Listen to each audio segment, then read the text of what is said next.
Explain like I'm 5. Why did the economy change that we need 2 full-time breadwinners as opposed to 1 less than a decade ago? Edit. I meant less than a century ago. My bad. Just a brain fart. Not seeing it called out, but an important factor is that how we perceive wages and inflation is skewed. Consumer goods have gotten cheaper to a significant degree, relative to people's average buying power.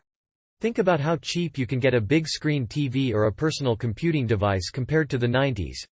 Cheap goods, like consumer electronics, cost a fraction of what they used to. This in turn holds down inflation, and wages. But essentials that you need to survive and thrive like healthcare, education, housing, and so on have vastly ballooned in real dollar costs. If you look at house prices compared to average wages in any given area, they've gone from 3 to 4x the average annual wage to 5 to 10x or more. These essential things have a relatively inelastic demand.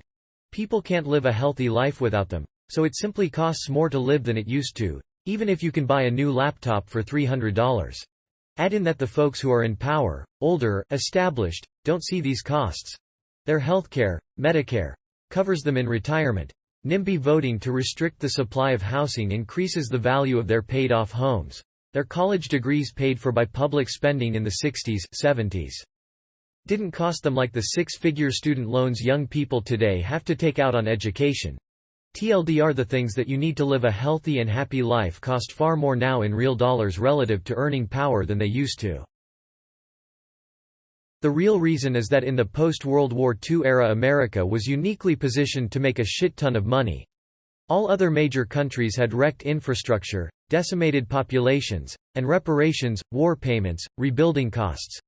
America had all of its infrastructure intact, a large population, and the ability to lend money, invest cheaply in the aforementioned decimated economies. Also, this created perfect conditions for workers.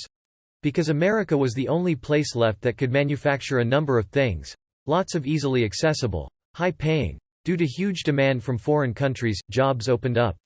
This, along with a lack of globalization which would cause downward price pressures on American goods, as well as a much smaller degree of foreign investment into the U.S. housing market causing high prices in desirable U.S. markets that we see today, and finally lack of competition from the Middle East in oil production which only began to be exploited in the post-World War II economy created a perfect storm for working people to make a lot of money.